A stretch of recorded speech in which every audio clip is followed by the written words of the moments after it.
Welcome students. Today we are going to start the new chapter. Okay, and the name of the chapter is the current electricity. Okay, before we start, if you like my videos, please don't forget to like, share, and subscribe. So let us start the new chapter, that is the current electricity. मराठीमध्ये याला धारा विद्युत असं म्हणतात. Now in this chapter we are going to learn these point, that is the first point is the potential and the potential difference, that means electric potential and electric potential difference, conductors and insulators, that is the bad conductors, electrical resistance and the Ohm's law, and the connection of the resistors and the effective resistance. आज आपण इयत्ता 9वी मधील प्रकरण क्रमांक 3 धाराविद्युत हे प्रकरण आपण अभ्यासणार आहोत.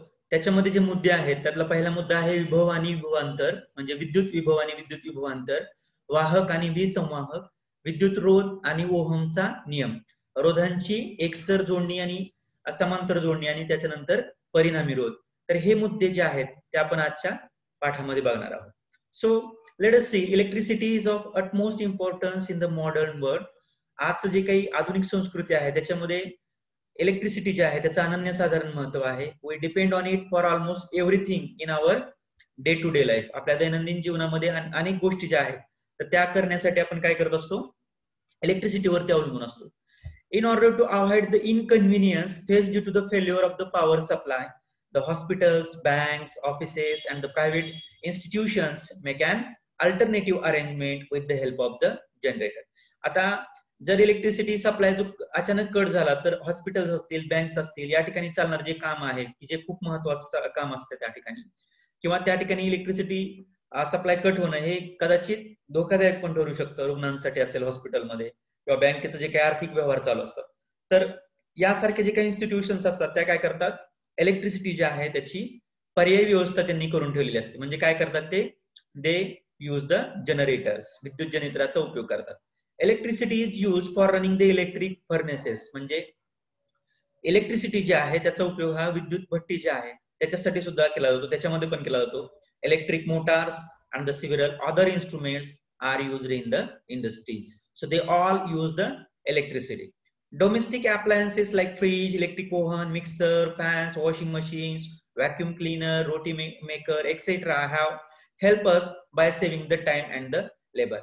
आता यासारखी जी काही विद्युत उपकरणं आपण घरामध्ये वापरतो ती काय करतात, आपला वेळ वाचवतात आणि आपलं काम जे आहे त्याच्यामुळे काय होतं, कमी वेळेमध्ये ते काम होतं आणि त्याच्यामध्ये शारीरिक श्रम जे आहेत ते सुद्धा काय होतात, कमी होतात. ठीक आहे. आधुनिक जगामध्ये विजेचं अनन्यसाधारण महत्व आहे. दैनंदिन जीवनामध्ये प्रत्येक गोष्टीसाठी आपण विजेवरती अवलंबून आहोत. वीज नसताना होणारी गैरसोय टाळण्यासाठी दवाखाने, बँका, कार्यालय, खासगी संस्थांमध्ये जनित्र वापरून विजेसाठी पर्यायी व्यवस्था केलेली असते. विद्युत भट्ट्या, विद्युत चलित्रे, मोटार यांचे चलन आणि काही विशिष्ट उपकरणांच्या वापरासाठी उद्योगधंद्यांमध्ये विजेचा वापर केला जातो. आता विद्युत भट्ट्या ज्या आहेत त्या शहरामध्ये काय केलं जातं, त्या ठिकाणी समजा डेड बॉडीज वगैरे आहेत त्यासारख्या सुद्धा विद्युत इलेक्ट्रिक ओव्हन वापरले जातात, म्हणजे त्या बॉडी ज्या आहेत त्या जाळण्यासाठी. ठीक आहे.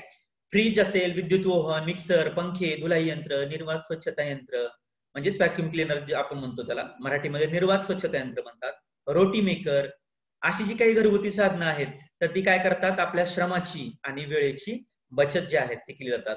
आणि या सर्व उपकरणांना चालवण्यासाठी विजेशिवाय कोणताही पर्याय नाहीये. आज सगळ्या शाळा बंद आहेत आणि जे काही आपण ऑनलाईन शिक्षण घेतोय तर हे कशामुळे शक्य आहे, तर इलेक्ट्रिसिटीमुळे शक्य आहे. कारण मोबाईल ह्या जर गोष्टी आहेत त्या इलेक्ट्रिसिटीवरती चार्ज होतात. ठीक आहे. इन्व्हर्टर असेल त्याच्या मदतीने आपण इलेक्ट्रिसिटी स्टोअर करू शकतो. म्हणजे इलेक्ट्रिसिटी जे आहे त्याचं आजच्या आपल्या जीवनामध्ये, दैनंदिन जीवनामध्ये अनन्यसाधारण असं महत्व आहे. Not only the human beings but some animals also use electricity. For example, fishes such as eels use electricity to catch their prey and also for self defense. म्हणजे फक्त मानवच इलेक्ट्रिसिटीचा उपयोग करत नाही तर काही प्राणी जे आहेत, उदाहरणार्थ ईल नावाचा मासा जो आहे तोच काय करतो, इलेक्ट्रिसिटीचा उपयोग करतो. कशासाठी, त्याचं जे काही भक्ष्य आहे ते पकडण्यासाठी आणि त्याचबरोबर स्वतःचं संरक्षण करण्यासाठी. That means the fish eel has ability to produce the current and will use the electricity to catch their prey and also for the self-defense.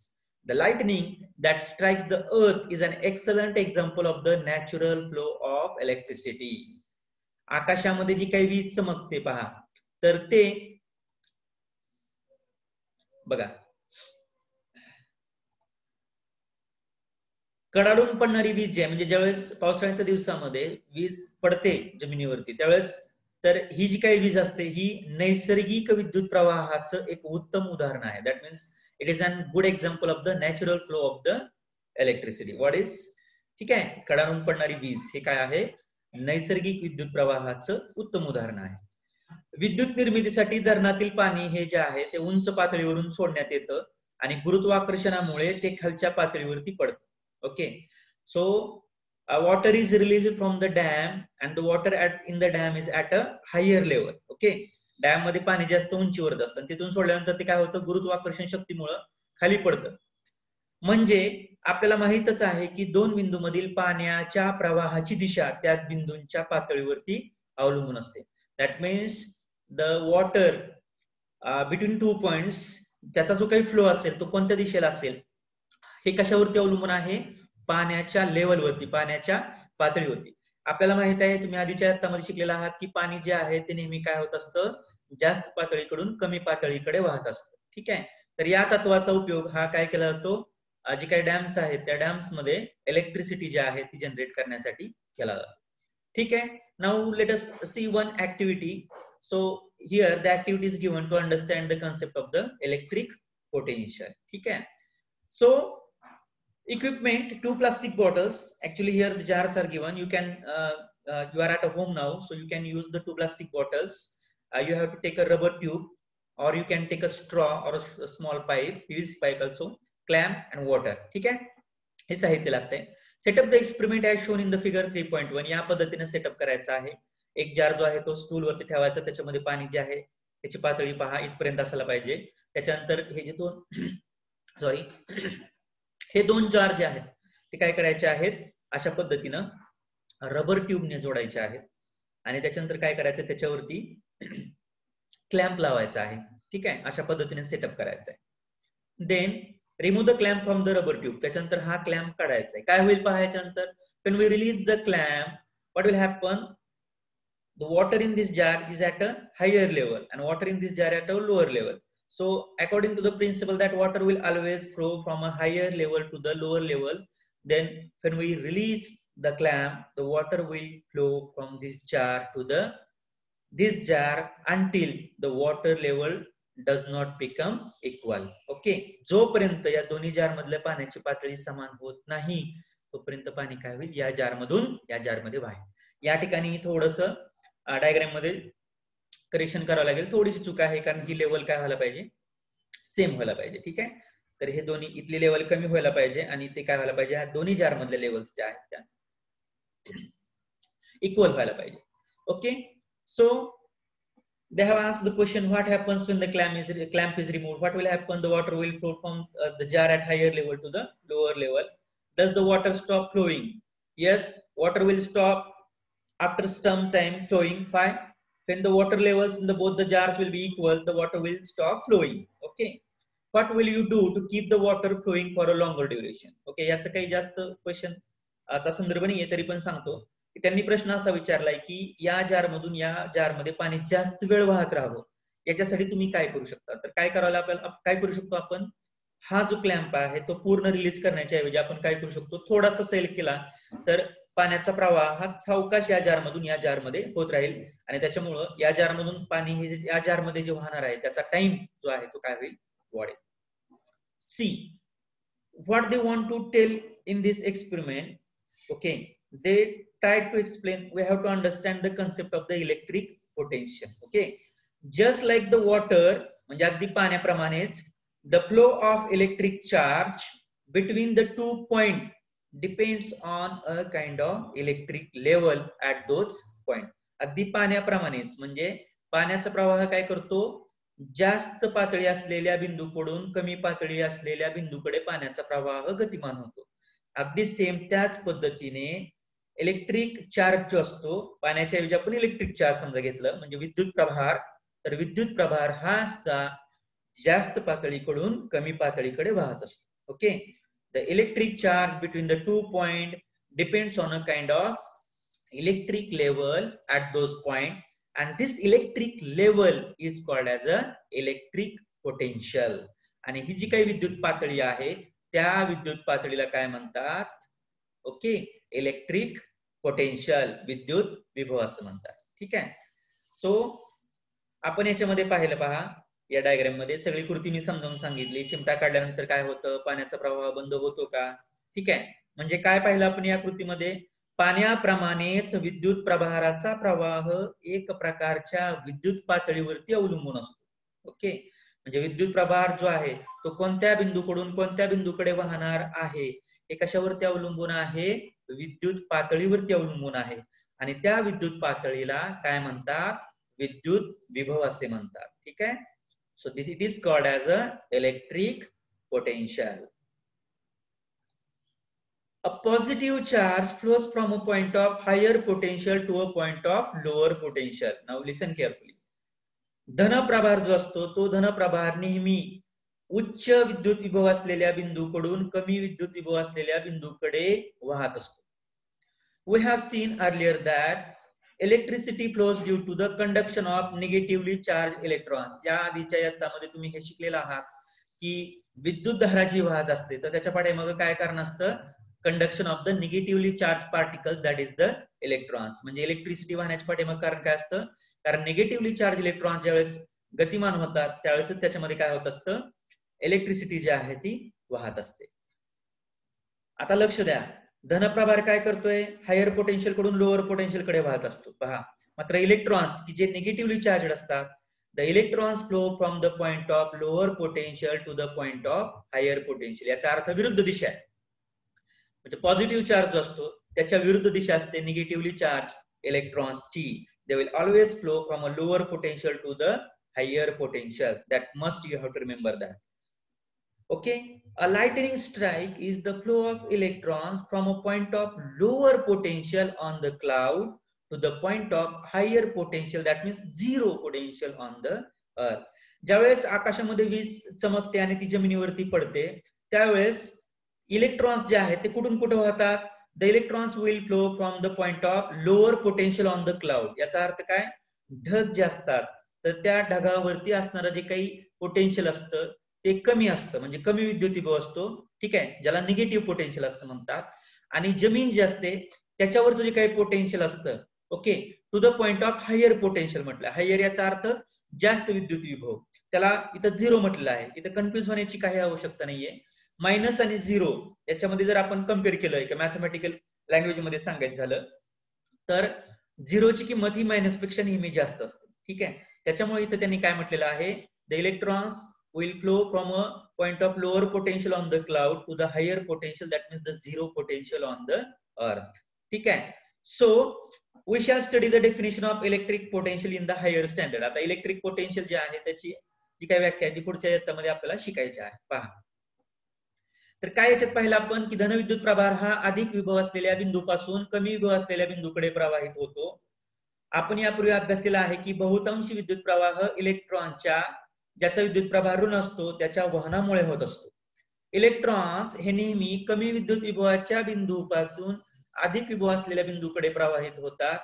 आकाशामध्ये चमकणारी वीज म्हणजे कमी विभव असलेल्या ढगांमधून अधिक म्हणजेच शून्य विभव असलेल्या जमिनीपर्यंत येणारा इलेक्ट्रॉन्सचा प्रवाह असतो. विद्युत विभवाची परिभाषा ही तुम्ही पुढच्या इयत्तामध्ये अभ्यासणार आहात. ठीक आहे.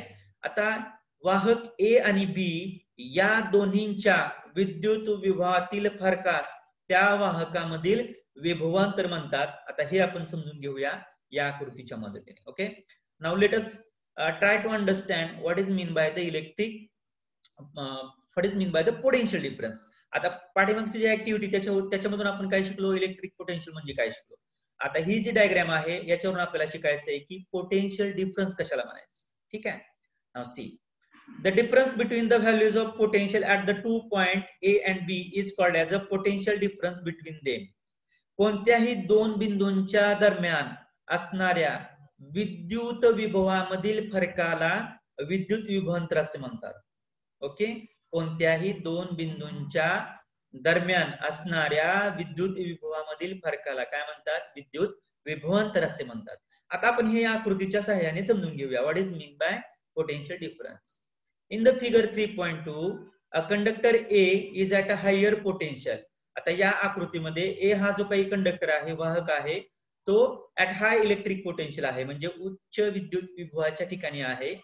दॅन कंडक्टर बी, म्हणजे बी हा जो काही वाहक आहे, कंडक्टर आहे, तो लो इलेक्ट्रिक पोटेन्शियलच्या ठिकाणी आहे, म्हणजे कमी विद्युत विभव आहे बी या वाहकाच्या ठिकाणी.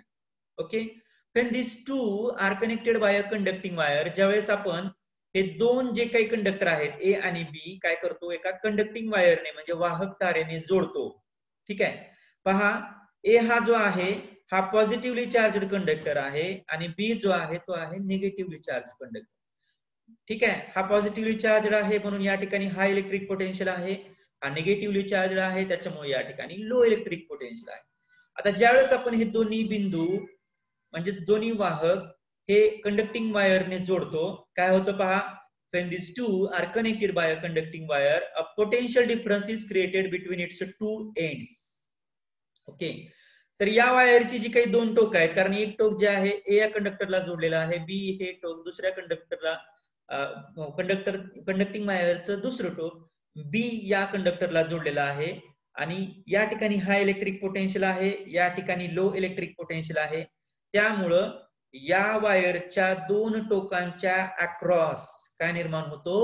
पोटेन्शियल डिफरन्स, विद्युत विभवांतर. का? कारण ए या ठिकाणी जास्त इलेक्ट्रिक पोटेन्शियल आहे, बी या ठिकाणी कमी इलेक्ट्रिक पोटेन्शियल आहे.